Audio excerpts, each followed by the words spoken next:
زمستون خرمشهر یه زمستون فوق‌العاده خاصه.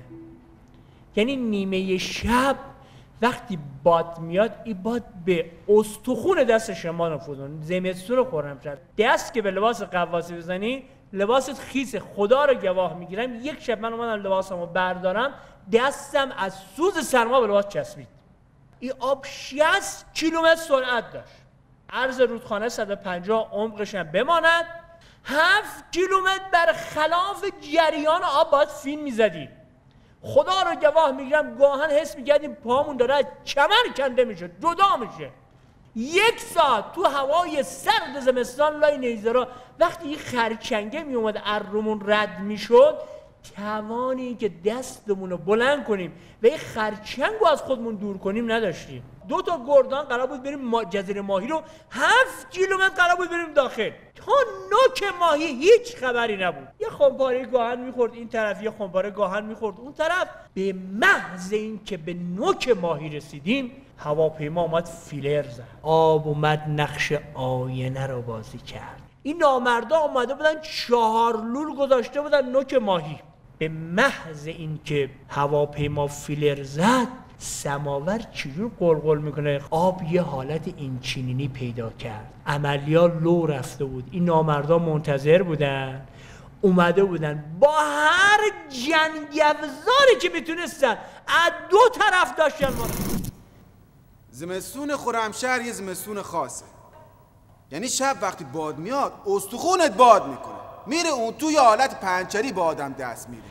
وزاریاتی بود. حالا توی این سرما ما مجبور بودیم زیر گاوا بخاری روشن کنیم تا شیرشون آلاسکا نشه. حالا از کرامات امام راحل این بود که همونجا مرغا می آمدن کنار بخاری میشستن، تخم و مرغ عسلی میدادن بیرون. یعنی عملیات کربلا 5 توی همچین فضایی شکل گرفت. اما رویای بچه‌ها توی چنین شرایطی چسبونده بود. همه رویا به CG تو سنگر خوابیده بودیم. یهو دیدم حاج منصور گروپی افتاد رو، گفت بیا بریم برف‌بازی. گفتم مگه برف اومده؟ گفت نه خرمشهر برف نمیاد که. گفتم پس چجوری بریم برف بازی کنیم؟ گفت مگه بچگی‌ها خاله بازی میکردیم؟ خاله‌ای در کار بود. حالا من نگاه آجی نگاه، هیچ وقت اینطوری قانع نشده بودم. عملیات رو ول کردیم تا شب همه رفتیم برف بازی. خیلی هم خوش گذشت. ولی خب همگی گردانی سرما خوردیم. شب دستخط امام اومد کلاک جنگ جنگ جنگ جنگ تا رفت فتنه در جان. گالا تو همون حالت سرماخوردگی یکی برگشت گفت واقعا با امام بودن سرماخوردگی رم خوب میکنه، که همونجا من گلنگدن رو کشیدم یه رگبار خالی شکمش. گفتم فلان شده، مگه امام شلغمه که سرماخوردگی رو خوب کنه؟ یعنی تو کربلای 4 یه چنین حماسه‌ای رقم خورد. شب عملیات شد، انداختیم تو آب، دیدیم خیلی سرده. همونجا زیر آب سماور روشن کردیم، قلقلی راه انداختیم. بعد دیگه 7 کیلومتر تو عمق یه کوسه گذاشت دنبالم. تو 7 کیلومتر تو عمق کوسه گذاشت دنبالم. ما بود و کوسه بود.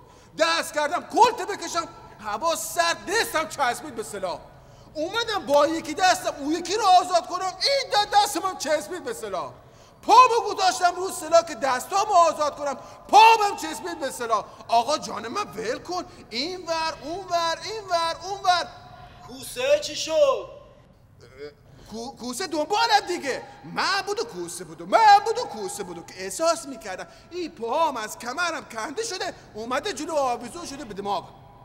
یعنی اصلا حس نداشتم. این خرچنگا که آمده بودن رو شکمم قلقلک میدادن. 7 کیلومتر رفته بودیم تو عمق. آقا اون کوسه چی شد؟ خب کوسه دوباره بود دیگه.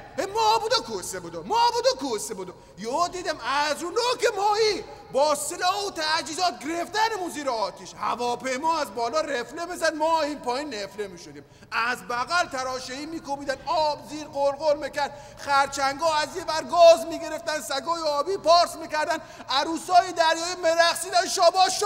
کوسه چی شد؟